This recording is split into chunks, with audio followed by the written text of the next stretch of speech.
بسم اللہ الرحمن الرحیم۔ السلام علیکم ورحمۃ اللہ وبرکاتہ۔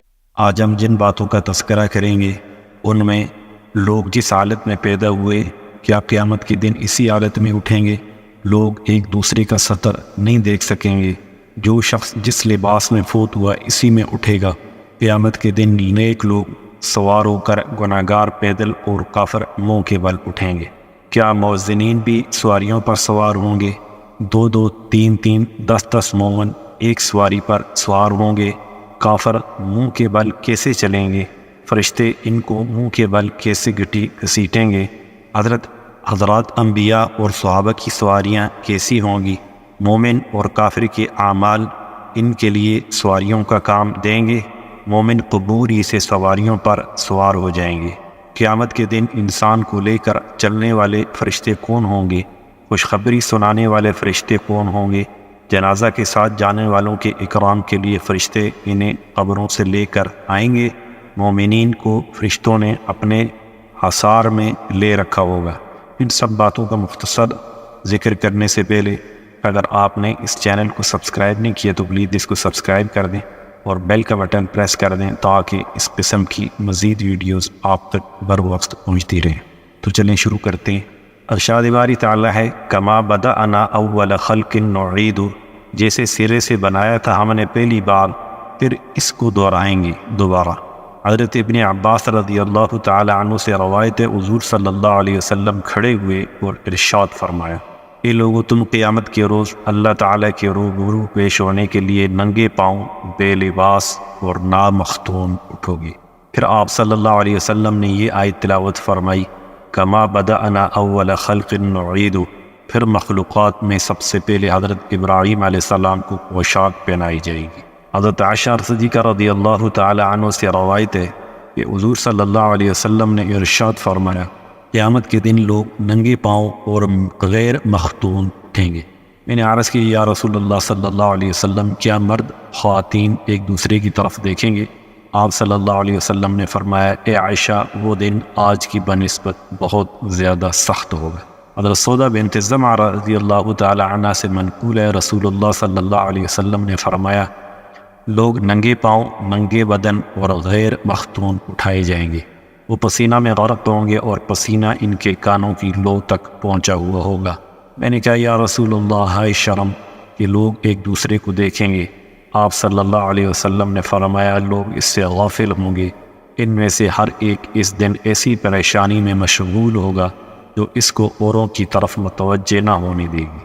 حضرت ام سلمہ رضی اللہ تعالی عنہ فرماتی ہیں کہ میں نے رسول اللہ صلی اللہ علیہ وسلم کو فرماتے سنا لوگ قیامت کے دن ننگے بدن اور ننگے پاؤں اٹھائے جائیں گے، تو میں نے کہا یا رسول اللہ صلی اللہ علیہ وسلم ہائے شرم ہم ایک دوسرے کو دیکھیں گے۔ آپ صلی اللہ علیہ وسلم نے فرمایا لوگ اس سے غافل ہوں گے۔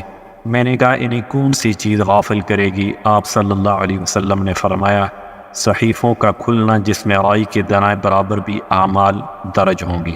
حضرت حسن بن علی رضی اللہ تعالی عنہ فرماتے ہیں کہ جناب رسول اللہ صلی اللہ علیہ وسلم نے ارشاد فرمایا لوگوں کو قیامت میں ننگے پاؤں ننگے بدن اٹھایا جائے گا۔ ایک عورت نے عرض کی یا رسول اللہ یہ کیسے ہوگا؟ کیا ہم ایک دوسرے کو نہیں دیکھیں گے؟ آپ نے فرمایا آنکھیں پھٹی کی پھٹی رہ جائیں گی۔ پھر آپ نے اپنی آنکھیں آسمان کی طرف اٹھا دیں، مطلب یہ تھا کہ آنکھیں اس طرح پھٹی کی پھٹی رہ جائیں گی۔ غیر مختون کا یہ مطلب ہے کہ انسان کی جو کھال ختنہ کے دوران کاٹی گئی تھی وہ کھال واپس لگا دی جائے گی۔ اسی طرح انسان کا ہر عضو اور جز اسے جو دنیا میں اس سے جدا ہوا تھا اسے واپس کر دیا جائے گا تاکہ وہ نعمتوں سے کامل طور پر مستفید ہو یا عذاب میں کامل طور پر مبتلا ہو۔ امام قرطبی رحمۃ اللہ علیہ فرماتے ہیں کہ حدیث پاک میں جو غرقہ غیر مختون کا لفظ استعمال ہوا ہے یہ ان احادیث کے خلاف نہیں ہے جن میں یہ وارد ہوا ہے کہ مردے اپنے قبروں میں کفن میں ایک دوسرے کے ساتھ ملاقات کرتے ہیں، کیونکہ یہ احادیث برزخ کے متعلق ہے۔ البتہ جب یہ اپنے قبروں سے اٹھیں گے تو ننگے ہوں گے، مگر شہید اس سے مستثنیٰ ہیں جیسا کہ احادیث میں مذکور ہے۔ حضرت ابو سعید خدری رحمۃ اللہ علیہ کی جب وفات کا وقت قریب آیا تو انہوں نے کپڑے منگوا کر زیب تن کیے اور کہا کہ میں نے جناب رسول اللہ صلی اللہ علیہ وسلم کو فرماتے ہوئے سنا، میت جن کپڑوں میں فوت ہوتی ہے انہی میں اسے اٹھایا جائے گا۔ ارشاد باری تعالیٰ ہے، یوم نحشر المتقین الی الرحمن وفدا ونسوق المجرمین الی جہنم وردا، جس دن ہم اکٹھا کروائیں گے پرہیزگاروں کو رحمان کے پاس مہمان بلائے ہوئے، اور ہانک لے جائیں گے گناہگاروں کو دوزخ کی طرف پیاسے سے۔ وَنَحْشُرُهُمْ يَوْمَ الْقِيَامَةِ عَلَى وُجُوهِهِمْ، اور اٹھائیں گے ہم اس دن قیامت کے، چلیں گے منہ کے بل۔ الَّذِينَ يُحْشَرُونَ عَلَى وُجُوهِهِمْ، جو لوگ کہ اٹھائے جائیں گے اوندے پڑے ہوئے اپنے منہ پر۔ حضرت علی رضی اللہ تعالی عنہ نے الَّذِينَ يَحْشُرُونَ عَلَى وُجُوهِهِمْ، جو لوگ کہ اٹھائے جائیں گے اوندے پڑے ہوئے اپنے منہ پر، تلاوت کی اور فرمایا اللہ کی قسم معزن پیدل نہیں اٹھیں گے اور نہ انہیں پیدل چلایا جائے گا، بلکہ ان کے پاس جنت کی اونٹنیاں لائی جائیں گی۔ مخلوقات نے ایسی حسین سواریاں کبھی نہیں دیکھی ہوں گی، ان پر سونے کے کجاوے ہوں گے، ان کی نکیل زبرجد کی ہوگی، یہ ان پر سوار ہوں گے حتیٰ کہ جنت کا دروازہ کھٹکھٹائیں گے۔ حضرت ابو ہریرہ رضی اللہ تعالی عنہ سے روایت ہے، حضور صلی اللہ علیہ وسلم نے ارشاد فرمایا، لوگوں کو تین طرح محشور کیا جائے گا، رغبت و شوق والے اور خوف والے مومن، دو مومن ایک اونٹ پر، تین مومن ایک اونٹ پر سوار ہو کر اٹھیں گے، اور 10 بھی ایک اونٹ پر سوار ہو کر اٹھیں گے۔ باقی لوگوں کو آگ کے ساتھ اٹھایا جائے گا، آگ ان کے ساتھ دوپہر کا وقت گزارے گی، جب وہ دوپہر کا وقت گزاریں گے اور رات گزارے گی، جب وہ رات گزاریں گے۔ حافظ ابن حجر رحمۃ اللہ علیہ فرماتے ہیں کہ ایک گروہ ہے یہ عام مومنین ہوں گے، اور دو افراد سے لے کر 10 تک کے سوار کا ذکر آیا ہے، جبکہ آپ صلی اللہ علیہ وسلم نے ایک سوار کا ذکر اس لیے نہیں فرمایا کیونکہ یہ فضیلت صرف حضرت انبیاء علیہ السلام کے لیے ہوگی۔ امام بیہقی رحمۃ اللہ علیہ فرماتے ہیں کہ حدیث میں موجود راغبین سے ابرار اور راہبین سے خوف رجا کی اور درمیانی حالت والی مراد ہے، اور جو لوگ آگ کے ساتھ اٹھائیں گے وہ کفار ہوں گے۔ حضرت ابو ہریرہ رضی اللہ تعالی عنہ سے روایت کے جناب رسول اللہ صلی اللہ علیہ وسلم نے ارشاد فرمایا، لوگوں کو قیامت میں 3 طرح محشور کیا جائے گا، یعنی لوگ محشر کے اندر 3 طریقے سے اٹھائے جائیں گے، سوار، پیدل، چیروں کے بل۔ ایک شخص نے عرض کی، یا رسول اللہ کیا وہ اپنے چیروں کے بل چلیں گے؟ آپ صلی اللہ علیہ وسلم نے فرمایا، جس ذات نے انہیں قدموں پر چلایا ہے وہ اس پر بھی قادر ہے انہیں چیروں کے بل چلائے۔ حضرت ابو ذر رضی اللہ تعالی عنہ سے روایت ہے، جناب رسول اللہ صلی اللہ علیہ وسلم نے ارشاد فرمایا، لوگوں کو قیامت میں 3 گروہوں کی شکل میں پیش کیا جائے گا۔ ایک گروہ نجات کی امید لگائے لباس پہنے ہوئے اور سواری پر ہوگا، ایک گروہ پیدل چلتا ہوا ہوگا، ایک گروہ کو فرشتے چیروں کے بل گھسیٹتے ہوئے میدان حشر میں لائیں گے۔ حضرت ابو ہریرہ رضی اللہ تعالی عنہ سے ایک اور حدیث میں روایت ہے کہ جناب رسول اللہ صلی اللہ علیہ وسلم نے فرمایا، حضرات انبیاء کرام کو قیامت کے دن سواریوں پر حشر کے میدان میں لایا جائے گا، حضرت صالح کو ان کی اونٹنی پر محشر کے میدان میں لایا جائے گا، اور میں براق پر سوار ہو کر آؤں گا، میرے دونوں بیٹے حسن و حسین رضوان اللہ تعالی علیہم اجمعین جنت کی 2 اونٹنیوں پر سوار ہو کر پیش ہوں گے۔ حضرت بلال جنت کی ایک اونٹنی پر سوار ہو کر آذان دیتے ہوئے اور حق کی گواہی دیتے ہوئے آئیں گے، حتیٰ کہ جب وہ اشہد ان محمد رسول اللہ کہیں گے تو تمام اولین و آخرین مسلمان اس کی گواہی دیں گے، بس جس کی گواہی قبول ہو جائے گی اور جس کی رد ہوئی رد ہو جائے گی۔ حضرت عمرو بن قیس الملائی رحمۃ اللہ علیہ سے مروی ہے کہ جب مومن اپنی قبر سے نکلے گا تو اس کا عمل حسین صورت اور پاکیزہ خوشبو کی شکل میں اس کا استقبال کرے گا اور کہے گا کہ کیا تو مجھے پہچانتا ہے؟ وہ کہے گا نہیں۔ عمل کہے گا سن، اللہ تعالیٰ نے تیری خوشبو کو پاکیزہ کر دیا اور تیری صورت کو حسین کر دیا۔ نیز وہ کہے گا تو دنیا میں بھی اس طرح تھا، میں تیرا نیک عمل ہوں، میں دنیا میں تجھ پر بہت سوار رہا، آج تو مجھ پر سوار ہو جا۔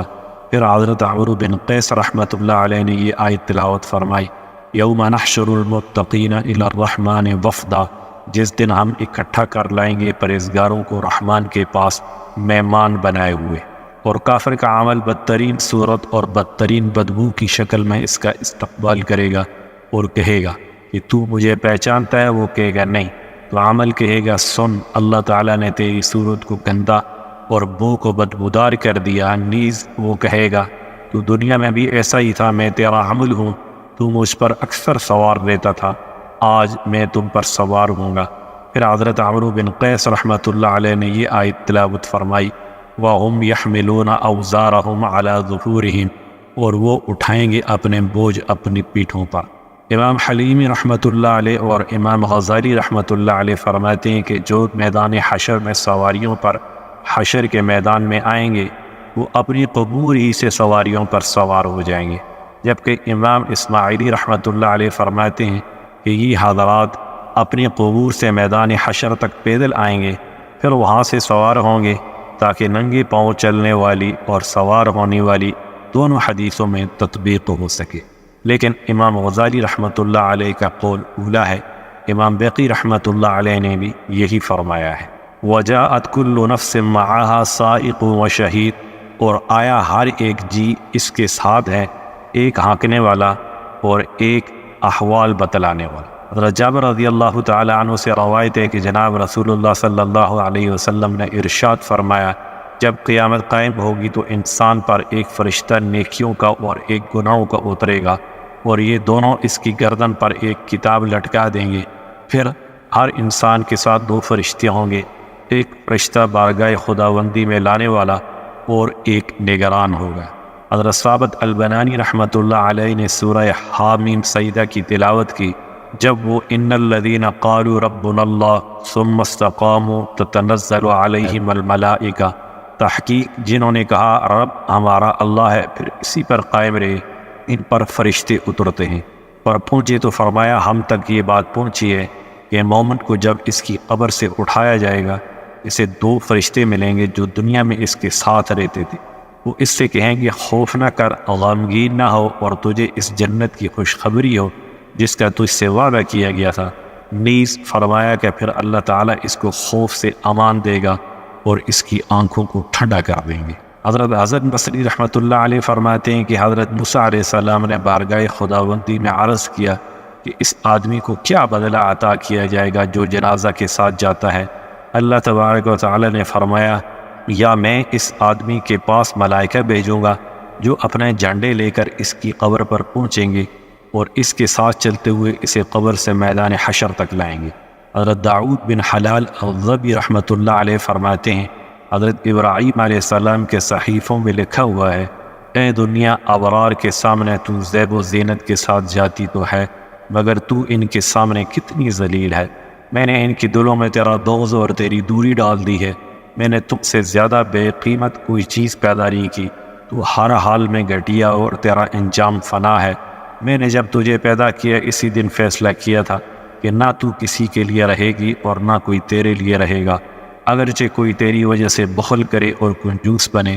ان نیک لوگوں کو بشارت ہو جنہوں نے اپنے دلوں سے میری رضا کو پہچان لیا اور خود میں صدق و استقامت کو جگہ دی۔ ان لوگوں کے لیے بشارت ہو جب وہ قبروں سے نکل کر وفد کی شکل میں میرے پاس آئیں گے، ان کی جزا یہ ہوگی کہ ان کا نور ان کے آگے آگے روشنی کرتا ہوگا، اور فرشتوں نے انہیں اپنے گھیرے میں لے رکھا ہوگا، حتیٰ کہ میں انہیں وہاں پہنچا دوں گا جس کے وہ میری رحمت سے امیدوار تھے۔ السلام علیکم ورحمۃ اللہ وبرکاتہ۔